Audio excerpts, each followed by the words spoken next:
প্রায় ৭৫ বছর আগে ১৯৪৭ সালের অগস্ট মাসে ভারত ভাগ করে তৈরি হয়েছিল দুটি স্বাধীন রাষ্ট্র।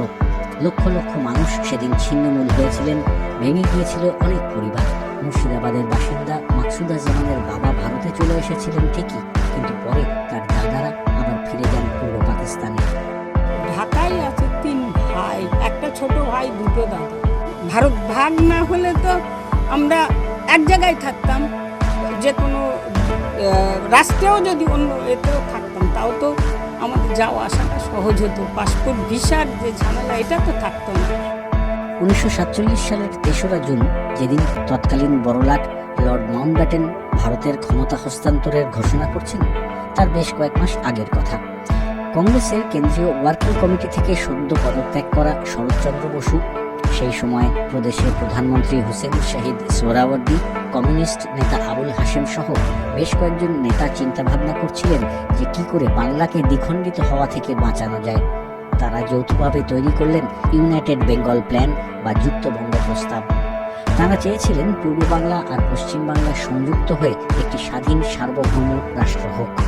ইউনাইটেড বেঙ্গল প্ল্যানটা আমাদের দেখতে হবে একটি পরিপ্রেক্ষিতে, যে এটা একটা প্রচেষ্টা ছিল যাতে আমাদের এই উপমহাদেশে বিভিন্ন ভাষাভাষী মানুষ এবং বিভিন্ন ধর্মীয় সম্প্রদায়ের মানুষ শান্তি ও সম্প্রীতিতে বাস করতে পারে।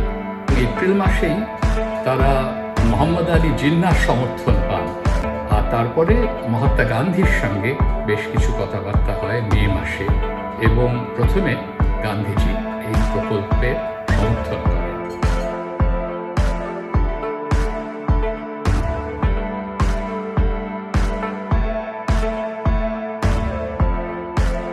মোহাম্মদ আলী জিন্নাহর নেতৃত্বে যখন মুসলিম লীগ দ্বিজাতি তত্ত্ব অনুসারে ভারতকে দুভাগে ভাগ করতে চাইছেন, সেই দলেরই নেতা হুসেন শহীদ সোহরাওয়ার্দী তখন চূড়ান্ত করছেন যুক্ত বঙ্গ প্রস্তাব।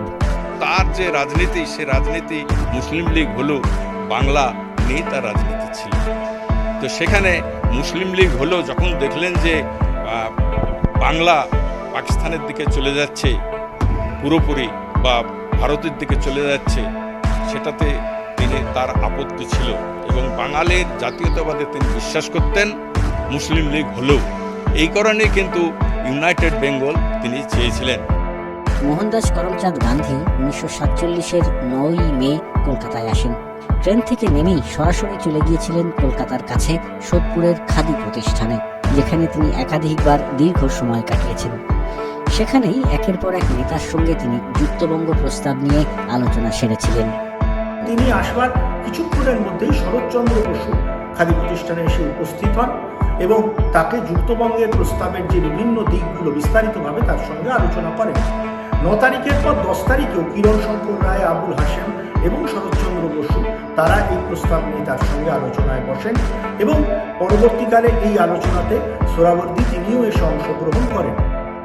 শরৎ বসু, সোহরাওয়ার্দী প্রমুখের সঙ্গে প্রথম কয়েকদিনের বৈঠকগুলিতে মিস্টার গান্ধী যে যুক্তবঙ্গ প্রস্তাবকে সমর্থন করছেন সেই খবর বেরোতেই তৎপর হয়ে ওঠেন হিন্দু মহাসভার নেতা শ্যামাপ্রসাদ মুখার্জি। সোদপুরে গিয়ে মিস্টার গান্ধীকে বোঝানোর চেষ্টাও করেন তিনি। ১২ এবং ১৩ তারিখে শ্যামাপ্রসাদ মুখোপাধ্যায় তিনি এই খাদি প্রতিষ্ঠানে গান্ধীজির সঙ্গে দেখা করেন, এবং আসবার পর শ্যামাপ্রসাদ মুখোপাধ্যায় তাকে বলেন যে এই প্রস্তাব যিনি রচনা করেছেন তার উদ্দেশ্য হল তিনি বাংলার পাট শিল্পকে বাঁচাবার জন্য অত্যন্ত আগ্রহী, এবং তিনি পরবর্তীকালে যখন এটা ইউনাইটেড বেঙ্গল স্বাধীন বাংলা তৈরি হয়ে যাবে, পরবর্তীকালে তিনি তার প্রভাব খাটিয়ে এটাকে পাকিস্তানের সঙ্গে যুক্ত করে দেবেন। অন্যদিকে ব্রিটিশ সরকারও ভাবতে শুরু করেছিল যে যুক্ত বাংলা সত্যিই গঠিত হয়ে যেতেই পারে। সেজন্য লর্ড মাউন্টব্যাটেন তার ক্ষমতা হস্তান্তরের ঐতিহাসিক ভাষণের 2টি ভিন্ন বয়ান রেকর্ড করে এসেছিলেন লন্ডনে গিয়ে। ২৮শে মে ১৯৪৭ তিনি লন্ডনে 2টি বক্তৃতা রেকর্ড করলেন, ব্রডকাস্ট এ এবং ব্রডকাস্ট বি। ব্রডকাস্ট এ তে বলা হয়েছিল যে পাঞ্জাব এবং বাংলা দুই রাজ্যেরই ভাগ হবে, কিন্তু ব্রডকাস্ট বি তে বলা হলো বাংলার হিন্দু এবং মুসলমান নেতারা ঐক্যবদ্ধ হয়েছেন, একটি কোয়ালিশন গভর্নমেন্ট হবে এবং বাংলার পার্টিশন হবে। কিন্তু ৩০শে মে কংগ্রেসের 2 নেতা বা কংগ্রেস হাইকমান্ডের 2 নেতা জওহরলাল নেহেরু এবং বল্লভভাই প্যাটেল এই পরিকল্পনায় ব্রডকাস্ট বি মুহূর্তে একেবারে ঢাড়া কেটে দিলেন আর কি।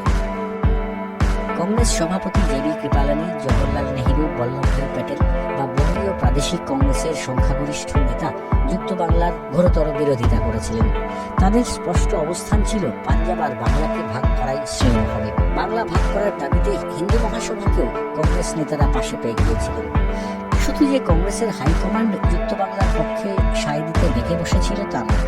46-এর দাঙ্গার পর থেকেই মিস্টার সোহরাওয়ার্দীর বিশ্বাসযোগ্যতা নিয়ে প্রশ্ন উঠেছিল বাংলার হিন্দু সমাজের মধ্যেই। মিস্টার সোহরাওয়ার্দী যে প্রস্তাবে যুক্ত তাতে পশ্চিমবাংলার হিন্দু নেতাদের সায় না থাকার একটা কারণ ছিল সেটাও। তবে পরবর্তীকালে ঐতিহাসিকরা দেখিয়েছেন দ্য গ্রেট ক্যালকাটা কিলিংসের জন্য মিস্টার সোহরাওয়ার্দীর ওপরেই সব দায় চাপিয়ে দেওয়াটা অনুচিত হয়েছিল।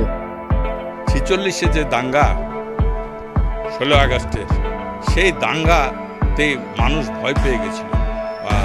আমাদের যে প্রতিবেশী সম্প্রদায় তারা ভয় পেয়েছিল যে হোসেন শহীদ সোহরাওয়ার্দী যদি থাকেন তাহলে আমাদের ভবিষ্যতে আমরা নিরাপত্তা আমাদের থাকবে না। লর্ড মাউন্টব্যাটেন যে পার্টিশন প্ল্যান ঘোষণা করেছিলেন তাতে বিভাজনের কথাও যেমন ছিল, তেমনি সেই বিভাজনের সিদ্ধান্তকে বাংলার নির্বাচিত জনপ্রতিনিধিদের অনুমোদন দেওয়ার কথাও ছিল। পূর্ব আর পশ্চিম বাংলার জনপ্রতিনিধিরা একসঙ্গে এবং পৃথকভাবে ভোট দিয়ে বিভাজন চূড়ান্ত করেন 1947-এর 20 জুন।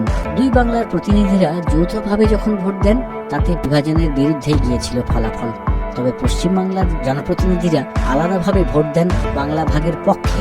অন্যদিকে পূর্ব বাংলার প্রতিনিধিরা রায় দিয়েছিলেন দুই বাংলা এক রাখার পক্ষে। যেহেতু পশ্চিমবাংলার প্রতিনিধিরা বাংলা ভাগ করার পক্ষে গিয়েছিলেন, তাই বস্তুত সেদিনই শেষ হয়ে গিয়েছিল যুক্তবঙ্গ প্রস্তাবের সব সম্ভাবনা।